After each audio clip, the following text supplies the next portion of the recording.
மஞ்சளையும் பூசிக்கிட்டு குங்குமத்தை நெச்சிக்கிட்டு மகாலட்சுமி போல இருந்தாங்க அப்போ.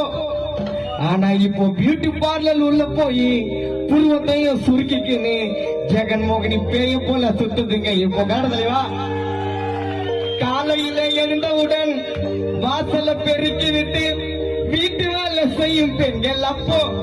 இப்போ காலு மேல கால போட்டு வாட்சிங் மிஷின்ல துணிய போட்டு விஜய் டிவி ஜி தமிழ்ல நாடகத்தை பாக்குதுங்க இப்போ. அப்போ அப்போதான் பத்தியா கை தட்டுக்கா தட்டக்கா, நீ வேற கை தட்டுக்கா. அப்போதான் இப்போதான் மைக்கேல் வந்தானா